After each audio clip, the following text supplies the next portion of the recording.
आज student start करते हैं क्लास 12 एनसीईआरटी की एक्सरसाइज 5.2 में डिफरेंशियबिलिटी स्टार्ट हो जाती है। डिफरेंशियबिलिटी का मतलब सीधा आप ये समझ लो कि अगर कोई ग्राफ है या कोई कर्व है तो कर्व के किसी भी पॉइंट पर उसका स्लोप डिफाइंड है तो उसे डिफरेंशियबिलिटी कहा जाता है। आपका ये डिफरेंशियबिलिटी की प्रॉब्लम जो है क्वेश्चन नंबर 8 से स्टार्ट होगी, तो वहाँ से हम आपको इसके बारे में और अच्छे समझाएंगे डिफरेंशियबिलिटी क्या होता है। और क्योंकि 1 से लेकर के 7 तक जो है वो आपका कंपोजिट फंक्शन का डेरिवेटिव निकालना है, तो आप थोड़ा कंपोजिट फंक्शन के बारे में समझ लेते हैं। कंपोजिट फंक्शन होता क्या है? तो फंक्शन जो होता है कंपोजिट फंक्शन कब कहा जाता है, कंपोजिट फंक्शन का डेरिवेटिव कैसे निकालेंगे वो कहीं पढ़ना है। तो दो तरह के फंक्शन होते हैं, जैसे मान लिया कि y is equal to sine x, तो यहां पर y डिपेंड कर रहा है वेरिएबल x पे, x पे डायरेक्ट डिपेंड करता है। x की कोई भी वैल्यू रखो तो y की वैल्यू यहां पर मिल जाएगी। तो जब y डायरेक्ट वेरिएबल x पे डिपेंड करे तब उसे कहते हैं ये डायरेक्ट फंक्शन है। अगर हम इसे ऐसे y is equal to sine of cos of x, तो ये क्या है, यह फंक्शन जो है यहां y डिपेंड कर रहा है, डायरेक्ट डिपेंड नहीं कर रहा है। ये cos x मतलब आप x की वैल्यू रखोगे तो cos x आएगा, फिर जाकर के sin, तो ये इनडायरेक्ट डिपेंड कर रहा है, डायरेक्ट डिपेंड नहीं कर रहा है। यहां पर इनडायरेक्ट डिपेंड कर रहा है, मतलब y जो होता है जब इनडायरेक्टली डिपेंड करता है x पर तब उसको कहते हैं इनडायरेक्ट फंक्शन, और इसे ही कहा जाता है फंक्शन ऑफ द फंक्शन या कंपोजिट फंक्शन। तो और अच्छे समझाने के लिए आप आपको बताते हैं, जैसे मान लो इसमें देखो स्टैंडर्ड फंक्शन क्या होता है, सिर्फ स्टैंडर्ड फंक्शन आप पहचानो। ये sin x लिखा हुआ है ये हमारा स्टैंडर्ड फंक्शन है, cos x लिखा हुआ है तो ये स्टैंडर्ड फंक्शन है, log ऑफ x लिखा हुआ है तो ये हमारा स्टैंडर्ड फंक्शन है। जैसे x स्क्वायर प्लस 5 तो ये भी क्या है, स्टैंडर्ड फंक्शन है। यानी जिसका डेरिवेटिव आप जैसे ddx of derivative of sin x, तो ये क्या हो गया, ये कंपोजिट फंक्शन है। ddx ऑफ cos x, तो ये सब क्या हो गया, ये सब स्टैंडर्ड फंक्शन है, ये सब स्टैंडर्ड फंक्शन है। अगर इसी की जगह पर हम sin x स्क्वायर लिख देंगे तो ये स्टैंडर्ड फंक्शन नहीं माना जाएगा। अब क्या हुआ, अब देखो ये एक फंक्शन का फंक्शन है, दो फंक्शन से मिलकर बना है sin x और x स्क्वायर, तो ये यहां पर क्या हो गया, आप कहेंगे हम sin x, देखो यहां तो हमने कह दिया, साफ साफ कह दिया कि भाई sin x is the function of x। अब यहां कहेंगे sin x square is a function of x square. अब x स्क्वायर जो है वो x का फंक्शन है, जब तक x का फंक्शन ना मिल जाए तब तक हम इसका डेरिवेटिव निकालते चले जाएंगे। तो अब एक्सरसाइज से आपको समझाते हैं, ज्यादा इसका कुछ नहीं समझ में आ जाएगा, थोड़ी सी प्रैक्टिस जब आप करोगे तो खुद ही समझ में आ जाएगा। तो फंक्शन ऑफ द फंक्शन का डेरिवेटिव निकालने के लिए कहा है, जैसे एक्सरसाइज 5.1 में कहा है differentiate the function with respect to x, exercise 1 to 8 में करना है। तो नंबर 1 लेट ये जो फंक्शन दिया है उसको हम लोग y मान लेंगे, y जो है sin x स्क्वायर प्लस 5 ये दिया हुआ है। तो देखो हमारा स्टैंडर्ड फंक्शन भाई अगर साइन तो दिख रहा है भाई साइन है ठीक है, लेकिन स्टैंडर्ड फंक्शन क्या होता है, फॉर्मूला जो होता है डेरिवेटिव ऑफ sin x, ये स्टैंडर्ड फंक्शन है। sin x का डेरिवेटिव तो आप क्या लिखते हो, cos x लिख देते हो, क्योंकि देखो ये स्टैंडर्ड फंक्शन है, स्टैंडर्ड फंक्शन का डेरिवेटिव आप निकालते हो तो cos x लिखते हो।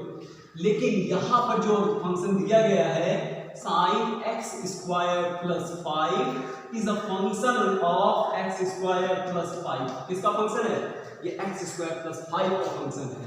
मतलब indirect y, direct y depend नहीं कर रहा है। तो sin अगर x होता तब हम कहते हैं भाई x का फंक्शन है, लेकिन ये यहां पर क्या है sin, और एंगल की जगह पर अगर इस पूरी की जगह पर अगर x होता, इस पूरी की जगह पर मान लो अगर x होता तो हम कहते हैं कि भाई ये x का फंक्शन है, sin x का फंक्शन है, डायरेक्ट इसका डेरिवेटिव निकाल लेते हैं। लेकिन अब यहां पर x ना लिख करके क्या लिख दिया है, x की जगह पर लिख दिया है x स्क्वायर, क्या लिखा हुआ है x स्क्वायर प्लस 5 तो ये लिख दिया। तब हम कहेंगे ये किसका फंक्शन है, sin x square plus 5 is a function of x square plus 5। जब तक x का फंक्शन न मिल जाए, अब कह सकते हो भाई पॉलिनोमियल फंक्शन है, इसलिए ये फंक्शन जो है किसका फंक्शन है, x का फंक्शन है। तो इस तरह से ये फंक्शन ऑफ द फंक्शन हुआ। तो अब इसको हम डिफरेंशिएट करने जा रहे हैं। तो हमने पहचान लिया, हमारी पहचान हो गई भाई ये फंक्शन का फंक्शन है, और वो फंक्शन का फंक्शन कैसे है, ये इस तरह से, ठीक है। तो अब आप लिखिए डिफरेंशिएटिंग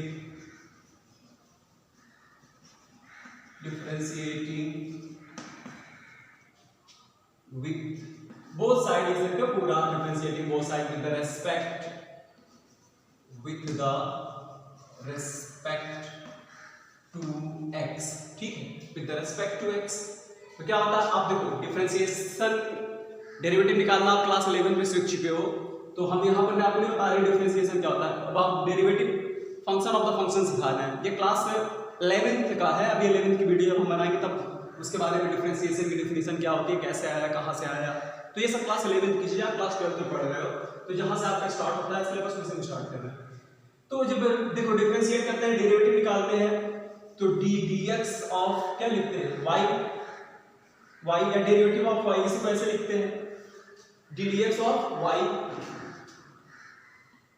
यहां हो गया। और यहां पर भी ddx of sin x square plus 5, ठीक है। अब देखो ddx लग गया, तो इसका डेरिवेटिव निकालोगे। देखो अब बताओ, अगर केवल x sin x होता, स्टैंडर्ड फंक्शन sin x होता, तो डेरिवेटिव में क्या आ जाता है, cos x आ जाता है। लेकिन फर्क इतना है कि यहाँ x की जगह पर x स्क्वायर प्लस 5 है, तो कोई बात नहीं। तो आप लिखोगे cos लिखो, और ये देखो ये क्या है, ये पूरे x की जगह पर x स्क्वायर प्लस 5 है, तो हमें क्या करना है, हमें यही लिख देना है x स्क्वायर प्लस 5, ये हो गया। लेकिन फिर से डेरिवेटिव ddx लग जाएगा, क्योंकि ये फंक्शन ऑफ द फंक्शन है, किसका फंक्शन है, x स्क्वायर प्लस 5 का फंक्शन है। तो फिर ddx यहां लगा दीजिए, x स्क्वायर प्लस 5, इसी को कहते हैं चेन रूल। जब तक कि फंक्शन का फंक्शन हमें, जब तक कि x का फंक्शन ना मिल जाए, ऐसे आप ddx लगाते चले जाओगे। तो अब तो ये हो गया cos, अब यहाँ ddx है नहीं, तो ये तो ऐसे उतर जाएगा, cos x स्क्वायर प्लस 5। अब देखो ये x का फंक्शन है, देखो x का फंक्शन है कि नहीं, तो ये तो हमारा स्टैंडर्ड फंक्शन हो गया, पॉलिनोमियल है, सीधा इसका डेरिवेटिव निकालो। तो जब आप इसका डेरिवेटिव निकालोगे x स्क्वायर कितने हो जाएगा, 2x, ये आ जाएगा 2x आ जाएगा, और यहाँ पर ये ब्रैकेट बना दीजिए, और यहाँ पर क्या आ जाएगा, 5 कांस्टेंट है, कांस्टेंट की डेरिवेटिव क्या होता है, 0 होता है, जैसा आप सीखे हो ये वाला formula ddx of x to the power n, तो ये हो जाएगा nx n माइनस 1। तो बस अब इसी को आप ऐसे लिख लेते हैं, तो ये आ गया ddx ऑफ y, तो ये हो जाएगा, इसको आप आगे लिख लीजिए 2x cos x square plus 5, ये इसका फंक्शन का फंक्शन का डेरिवेटिव हो गया। पहली प्रॉब्लम आपकी बन गई, और सेकंड देखते हैं।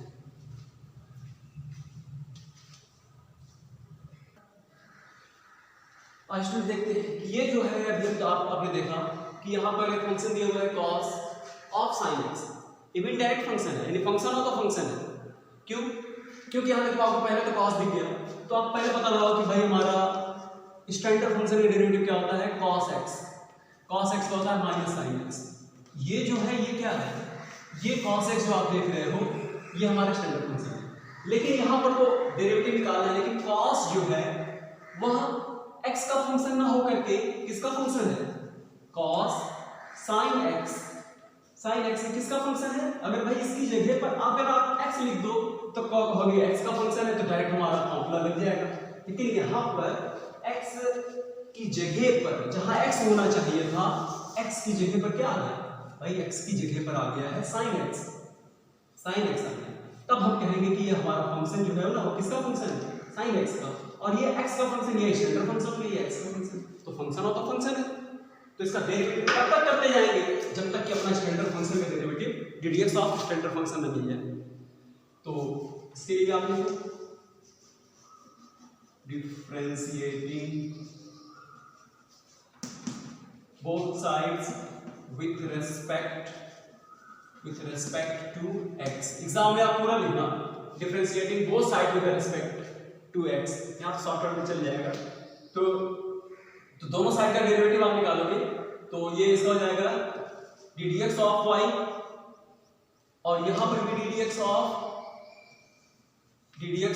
cos ऑफ sin x, ये आ जाएगा। देखो हमारा स्टैंडर्ड फंक्शन क्या होता, अगर यहां पर cos x होता तब माइनस sin x लिखते, माइनस sin x लिखते कि नहीं लिखते, लेकिन ये तो फंक्शन का फंक्शन है, जब आप डेरिवेटिव निकालोगे तो cos x ना होकर के sin x है, तो क्या फर्क पड़ता है, cos x का डेरिवेटिव क्या होता है माइनस sin x, x की जगह पर sin x है तो x की जगह पर sin x लिख देंगे, ये हो जाएगा minus sin of sin x लिख देंगे। लेकिन देखो किसका फंक्शन है, फंक्शन का फंक्शन, अब यहाँ ddx लगेगा, ddx अब यहाँ में लग जाएगा, ddx of sin of x, क्योंकि अब ये हमारा स्टैंडर्ड फंक्शन अब यहाँ आकर के मिला, जब ये अब यहाँ से के बाद ddx खत्म, इसका डेरिवेटिव निकालो, अब ddx का काम खत्म, क्योंकि हमारा स्टैंडर्ड फंक्शन मिल गया। तो आप बताओ डेरिवेटिव करते जाओ जब तक कि स्टैंडर्ड फंक्शन न मिल जाए, यानी फार्मूला जिस पर है वो ना मिल जाए। तो ये तो हो गया minus sine of sine x, अब साइन x का डेरिवेटिव आप जानते हो क्या होता है, cos x होता है, हो गया चलो निकल आया, ठीक है ये आ गया। अब इसमें इसके आगे आप कुछ नहीं कर सकते, बस छोड़ दो ऐसे करके, तो ये dy/dx आ जाएगा। धीरे धीरे जब आप प्रैक्टिस करोगे ना तो मिनटों में पहचान लोगे कि कंपोजिट फंक्शन किसका किसका फंक्शन है। थोड़ा सा आप इसकी कॉपी कीजिए, फिर हम अपना नेक्स्ट बताते हैं। आज स्टूडेंट देखते हैं प्रॉब्लम नंबर 3। देखो ए बी क्या है, देखो आप अपना स्टैंडर्ड फंक्शन पहचान, भाई साइन दिख गया तो हमारा स्टैंडर्ड फंक्शन जो होता है डेरिवेटिव ऑफ साइन x, ठीक है, डेरिवेटिव ऑफ साइन x क्या हो जाता है फार्मूला, ये स्टैंडर्ड फंक्शन है, ये हो जाता है cos x। लेकिन साइन x की जगह पर क्या दिया हुआ है, x की जगह पर तो दिया हुआ है ax plus b, तब हम कहेंगे किसका फंक्शन है, ax plus b का फंक्शन है, और ये किसका फंक्शन है, ये तो x का फंक्शन है, ठीक है, तो ये फंक्शन का फंक्शन है। तो अब पहचान में आ गया नहीं है, x की जगह पर x plus b है, तो differentiating with respect to x, differentiating both sides with respect to x, ठीक है। तो ddx of y, इधर भी ddx लगाइए, ddx of sin ax plus b, आप ना लगाओ डायरेक्ट भी लिख सकते हो।